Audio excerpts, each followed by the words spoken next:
We've come to the age in our society where our lives are almost completely controlled by newer and more advanced technology. One in particular that has revolutionized the way we work is the computer, and if you haven't heard of it, get off the internet right now and crawl back under your rock. But it isn't the computer itself that we're here to talk about. No, it's an aspect of the computer. More specifically, the keyboard.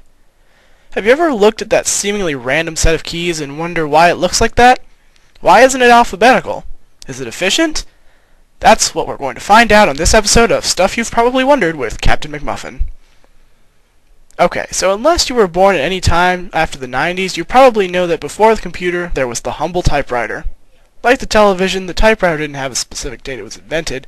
It just casually came into existence through a process of inventors grasping desperately for stardom. The earliest typewriters had keys that were in fact in alphabetical order, but as time went on, a huge problem developed that had to do with these guys, type bars. Present-day keyboards are all run by circuitry, but typewriters used a mechanical system to get the letters onto paper. When you pressed a key, a metal bar with the corresponding letter would jut out onto the paper, leaving an inky mark on the page in the form of the letter key you pressed. These type bars were all arranged in a circle obscured from view, allowing for a more clean-looking typewriter. But there was a problem. With all this typing, certain letters that were next to each other would clash and jam if they were hit in succession. Thus enter Christopher Sholes, our typewriting hero. Mr. Sholes improved the current typewriter of his day in Milwaukee, 1868. He observed the flaws in the commercial typewriter and sought to improve it using the help of Amos Densmore, the brother of Sholes' accountant.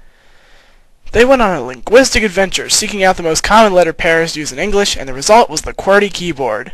Of course, this version didn't completely prevent the jams and clashes of older typewriters, but it was damn near good enough to cause Sholes to send this patent to Remington, the most gentlemanly typewriter in all the land.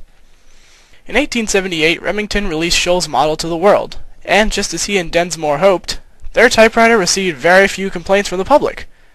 But that was probably because the public largely ignored it. Still, they went back to the drawing board and reworked their model. In a few years, Remington released the No. 2, a QWERTY keyboard equipped with the world's first shift key. Why was it called this? Before this model, all typewriters typed in capital letters. But the No. 2 had an entire second ring of type bars, and when the shift key was pressed, the type bars shifted positions, allowing for a whole new set of letters to be typed. This new model took off like a rocket. Everywhere, people learned to type with the new QWERTY format. Still, critics said that the format was only used to slow down the speed of typists and make it harder for them to type. Oh, how ignorance changes people's opinions. Now, at this point in time, you may be asking yourself, well, the type bars aren't an issue anymore. Why can't someone make a more efficient layout? Well, hold on there, Skippy, I'm getting to it. As a matter of fact, many new formats of keyboards were thrown out to the public almost immediately after Sholes' typewriter was unveiled. The most famous, however, wouldn't show up until 1932, when Professor August Dvorak created his own keyboard. It had all 5 vowels and the most used consonants on the home row. The Dvorak keyboard boasted a 40% change in efficiency to the QWERTY because the user could produce 400 words without ever trying to leave the home row, while the QWERTY could only type about 100. This may all sound well and good, but alas, the Dvorak keyboard never took off. Why? The answer is simple. People were too used to the old QWERTY format. Dvorak looked awfully perplexing, and why would you want to learn to type on something brand new when the old version worked just as well? In fact, a 1953 test that pitted the two keyboards against each other revealed an interesting discovery. There was actually no change in efficiency between the two keyboards. In essence, good typists type fast, and bad ones don't.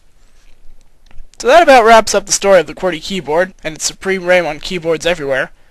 This doesn't mean the Dvorak keyboard has gone extinct. In fact, some operating systems actually have a setting to change the keyboard format Dvorak, if you're feeling like checking out its efficiency or lack thereof for yourself. Thanks for watching, and if you have any questions you want me to answer, leave it in the comments of any of my videos.